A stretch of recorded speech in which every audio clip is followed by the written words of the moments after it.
You are an endless ocean. Que a paz do Senhor Jesus Cristo seja com todos que estão ouvindo este áudio. Irmãos, eu tenho compartilhado com vocês a respeito dos lugares áridos. E agora vamos compartilhar um pouco a respeito desse oceano infinito que é o nosso Senhor Deus maravilhoso. Eu compartilhei com vocês há alguns dias atrás um louvor chamado Oceano Infinito, Oceano Sem Fim, Endless Ocean. É um louvor que eu gosto bastante, tenho colocado aí de abertura de vários vídeos, porque eu gosto de bater nessa tecla das profundezas do Senhor Deus. Então, como o Senhor Deus ele é um oceano infinito, falando a respeito das profundezas dele, a gente pode fazer isso de uma maneira variada. É como se fossem níveis de profundidade, níveis de profundezas, e eu e você podemos escolher qual nível a gente quer mergulhar. Olha que coisa legal isso. O Senhor ele não coloca nenhuma cerquinha, ó. Daqui para frente só vai passar quem tem isso ou aquilo de características. Não. O oceano está ali para todos nós, o oceano infinito que é o Senhor Deus, está disponível para todos nós. Só que existem níveis, né? Níveis de interesse, níveis de comprometimento, e cada nível, irmão, ele vai cobrar uma coisa diferente da gente. Vamos começar a analisar isso? O nível ali banhista. O nível banhista tem vários níveis ali. O banhista ele pode só molhar um pouquinho o pé na areia, pode tomar um banhinho ali, só pegar uma ondinha e voltar a sentar ali na areia. Então tem aqueles banhistas que não são nem banhistas, são só observadores, vão ficar só ali sentados, olhando o mar, curtindo o vento. E tenha em mente ali, irmãos, que mar nessa alegoria que nossa é o Senhor Deus. Nós temos o banhista que vai querer ficar só fazendo castelinho de areia. O banhista que vai querer ficar só brincando. Outros querem somente andar ali na areia úmida, sentir um pouquinho ali a areia afundando sob seus pés. Mas aí tem aqueles que decidem entrar um pouquinho na água. Não precisa de uma roupa muito especial, não precisa de nenhum equipamento, só tira o chinelo e entra lá. Outros irmãos que se interessam um pouquinho mais pela água vão querer dar um mergulhinho ali e olhar. Então eles vão colocar um daqueles óculos bem simplesinhos que tem só aquele canudinho ali. Não precisa de cilindro de oxigênio, não precisa de roupa especial. Mas eles estão ali já olhando para o fundo, começando a querer descobrir as profundezas, um pouquinho das profundezas. Que nível que eu e você estamos dessa curiosidade, irmãos? Rosane, estava estudando aqui um tutorial de edição de vídeo de um programa um pouco mais complexo do que eu já uso. E eu achei interessante um comentário que o jovem que estava veiculando o tutorial fez. Ele disse o seguinte: esse programa é complexo? É complexo, mas isso vai depender do que a sua amiguinha preguiça tem a dizer. Irmãos, e é a pura verdade. É a nossa amiga preguiça que vai dizer o quanto a gente vai mergulhar com Deus ou não. Eu e você sabemos disso, é verdade. É a nossa amiga preguiça, é o cansaço. É isso. O amor, né? O quanto nós amamos o Senhor é o quanto nós vamos querer mergulhar nele. Só que aí chega aqueles mergulhadores que já se aventuram um pouco mais. Querem mergulhar de cilindro. Aí já é exigido ali uma roupa específica, porque a temperatura da água vai mudar. Nas profundezas, a temperatura é mais fria, então eles vão ter que colocar ali uma roupa térmica, vão ter que fazer um curso de mergulho antes de mergulhar, vão ter que aprender ali a manusear o cilindro de oxigênio, prestar atenção em quanto tempo eles vão ter disponível ali para mergulho, todas essas coisas. Mas já é um grupo mais restrito que se interessa por mergulho. Agora, eu estava assistindo um documentário, irmãos, do lugar mais profundo do planeta, que é a Fossa das Marianas. Fica perto da Ilha das Marianas. E mostrando aí para vocês, fica perto do Japão. É esse contorno ali onde tem aquela sombra. Aquela sombra é a Fossa das Marianas. É uma fenda. Quando chega o fundo do Oceano Pacífico, começa essa fenda. Ela tem 11 quilômetros de profundidade. Nesse documentário que eu estava assistindo, dizia o seguinte, que se você chegar ali no final daquela fenda e jogar uma pedra, essa pedra demora 1 hora para chegar e tocar o fundo da fenda. É ali próxima do Japão. E quem que foi interessado a visitar a Fossa das Marianas ali naquele documentário foi uma bióloga. Então, o que que um biólogo faz? Ele estuda, né? Então, irmãos, eu e você só vamos fundo com Deus se nós quisermos estudar a respeito do Senhor. E eu não estou falando aqui, irmãos, de estudar, de colocar Deus como aqui numa mesa de autópsia e ficar examinando ele teologicamente falando, de uma forma mais técnica. Estou falando de estudar a respeito dele amorosamente, irmãos, não intelectualmente, tá? Não tenha essa parte de estudar o Senhor Deus de uma maneira intelectual, porque você só vai chegar ali na parte realmente carnal da coisa, intelectual. Se você estudar o Senhor Deus, nosso Pai, com seu coração, você vai entender um pouquinho ali das dores que Ele quer compartilhar com você. Muitas vezes, meu irmão, você tem na sua família algum problema que se repete. Seja qual for o problema que se repete na sua família. É adultério? É drogas? Brigas, discussões? Fracassos? Acidentes? Doenças? Depressão? Em cada uma dessas coisas, irmãos, o Senhor ele quer dividir conosco as dores do coração dele. Dores do coração pela noiva, pelo mundo. Ele está compartilhando comigo e com você dores. Quando você tem na sua casa uma pessoa que requer ali o seu atendimento, se você tem uma pessoa que está acamada, o Senhor está te mostrando como uma pessoa doente afeta uma família toda. Então, como um membro do corpo de Cristo, quando ele está inativo, quando ele está doente, não está fazendo a parte dele no corpo, ele afeta sim o corpo todo. Então, tudo que acontece na sua casa, irmãos, é uma lição que o Senhor está tentando te ensinar, compartilhar com você e comigo a respeito das dores do coração dele. Vou falar sobre isso a respeito mais para frente também. As dores do coração do Pai, que é quando ele compartilha coisas conosco, coisas que doem no coração dele.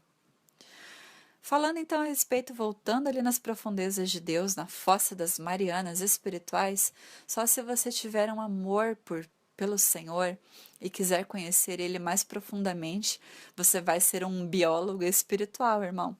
Porque olha isso aí, algumas pessoas vão olhar para esse buraco, para essa fossa e vão ficar com medo, né?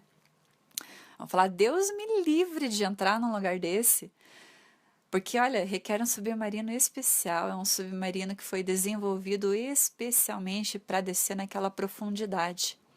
Não existem submarinos criados pelo homem que aguentem a pressão.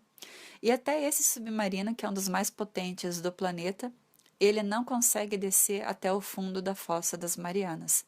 Ele vai só até algumas partes ali. Agora, irmão, olha o tanto de gente que tem nessa praia. Olha quanta gente. Quantos ali já foram na Fossa das Marianas? Eu acredito que nenhum deles. Porque cientificamente existem mais expedições para fora do planeta Terra do que para a Fossa das Marianas.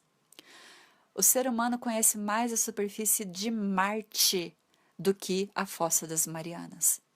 Olha que coisa interessante. Está aqui, no nosso planeta. E é um lugar tão profundo, com tanta pressão, de tal isolamento, que pouquíssimas pessoas se aventuram. E é assim com o Senhor Deus. Quando você começa a se aprofundar mais no Senhor Deus, você vai ficar isolado daquela multidão lá. Olha o tanto de gente que tem naquela praia.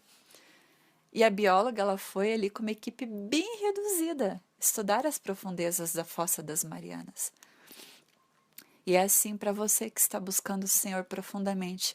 Você vai experimentar solidão, você vai experimentar silêncio e você vai experimentar muita pressão. Mas é assim nas profundezas. É assim nas profundezas do Senhor Deus. Mas você vai ver coisas que só quem arrisca ir nas profundezas vai poder enxergar. Então você que está aí começando a sondar a ideia de entrar num submarino específico aí, fazer uma expedição nas profundezas de Deus, tendo aí como seu instrutor o Espírito Santo, você vai ver coisas. Você vai suportar essa pressão, mas você vai ver coisas que só quem se arrisca a mergulhar nas profundezas do Senhor Deus pode ver. Você vai ser privilegiado. Você vai ver coisas lindas, maravilhosas. A você serão revelados segredos do Senhor Deus. Segredos que Ele tem para aqueles que se achegam a Ele, para aqueles que falam: Pai, fala comigo, me mostra o teu coração, Pai. Quais são as dores que doem no teu coração, Senhor?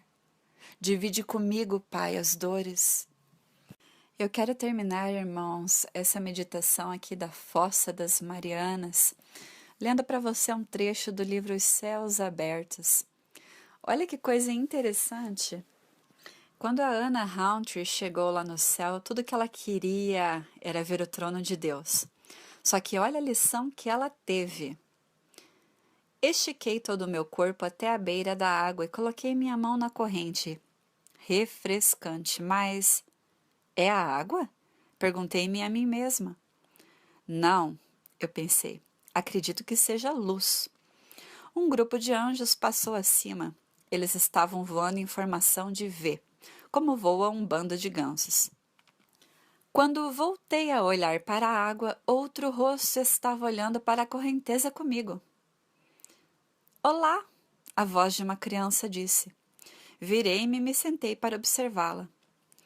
Você está no passeio? Ela perguntou. Sim, eu respondi olhando para ela. Ela parecia ser uma criança de cerca de 5 ou 6 anos, mas estava brilhando. Ela não tinha asas, e seus olhos pareciam mais maduros do que os anos exibidos em sua pequena estatura.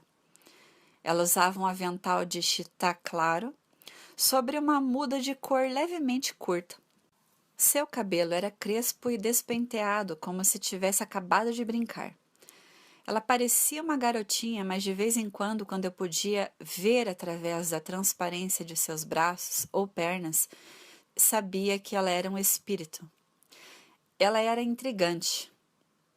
Você acabou de começar o passeio? Ela questionou.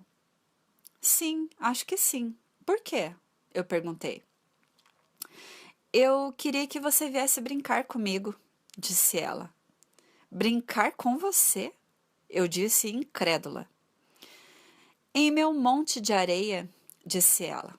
Você pode vir? Só então o guia se aproximou de nós e eu esperei. Eu estava dividida entre conhecer esse espírito pequenino e continuar minha turnê. Posso ir com... Qual é o seu nome? Eu perguntei a ela, curvando-me para questioná-la. Como pode se questionar uma criança? Clara Cristal. Posso ir com Clara Cristal por alguns minutos? Eu perguntei ao guia turístico. Ah, tudo bem, disse ele. Encontre-nos no bosque de amêndoas quando terminar. Como eu vou encontrá-lo? Eu perguntei. Clara Cristal lhe mostrará o caminho. Sim, eu mostrarei, disse ela animadamente. Venha comigo. De repente estávamos em uma linha daquela vasta costa, mas não havia mar. Parecia que a praia ainda estava lá, mas não o oceano. Na areia estavam todos os baldes vermelhos de crianças e as pás azuis. Você sempre quis construir um castelo de areia, não é? Ela perguntou. Eu ri. Bem, na verdade não, Clara Cristal. Sim, você quis, ela continuou. Pense sobre isso. Você queria construir na terra, e tudo aquilo é areia. Quando a maré vem, ele vai embora. Até mesmo as ferramentas para a construção duram mais tempo do que um castelo de areia, pois as ferramentas são de Deus. Mas se você usá-las para construir sobre a areia, em vez de construir na eternidade, o que você tem? Um desperdício de tempo. Ela encolheu os ombros. Você queria um castelo de areia. É bobagem, na verdade, não é? Acho que sim, eu disse calmamente. Eu não queria admitir, mas ela estava certa. Eu queria uma casa, queria segurança financeira, queria realizar algo para Deus, é claro, mas eu tinha visão de túnel para a vida na Terra. Eu tinha cristianizado o evangelho do mundo e comprei um com uma embalagem particular. Foi uma coisa amarga de se ouvir, que o foco da minha vida tinha sido carnal e sem valor para Deus, e que eu não tinha acabado com isso. Você quer brincar? Continuou ela alegremente. Eu me senti um pouco mal. Pensei em mudar de assunto. Por que uma área tão grande de areia? Eu perguntei. Muitos querem construir sobre a areia, por isso nós os deixamos construir. Isso os tira de seus sistemas, você sabe. Talvez se você construir sobre a areia agora você sinta. Eu já fiz isso. Parece uma coisa boba de se fazer, disse eu friamente. Bem, sim, parece. No entanto, a construção sobre a terra é a mesma coisa. Brinquedos tolos que estão esquecidos aqui. Os brinquedos que nem sequer juntam poeira em um sótão, mas se desintegram e são totalmente esquecidos aqui. Um desperdício do tempo precioso de Deus, disse ela muito despreocupadamente. Tive o gosto de uma moeda de cobre na minha boca. Está tudo bem se eu não brincar hoje? Eu perguntei. Ah, tudo bem, disse ela. Então, irmãos, esse é o fim da leitura aqui que eu gostaria de compartilhar com vocês. Ela foi arrebatada até o céu, a Anna Rountree, e um anjo ali, que era o guia turístico dela nesse caminho. O guia turístico foi a expressão usada por ele para que ela compreendesse melhor a função dele. E a função dele era levar ela até o trono de Deus. No meio do caminho, ela foi interceptada por aquele espírito ali, aquela menininha, e ela foi confrontada a respeito dos castelos de areia. Então, meu irmão, minha irmã, somos nós os únicos que podemos escolher se a gente quer ficar sentado na areia ali construindo, ou se a gente vai focar realmente na eternidade, que é a nossa verdadeira vida, a vida eterna ao lado do Senhor Deus, e vamos lá mergulhar na Fossa das Marianas. Que Deus te abençoe em nome de Jesus. And you are an endless ocean. You're a bottomless sea. And you are an endless ocean. You're a bottomless sea. And in my sin, you kept loving.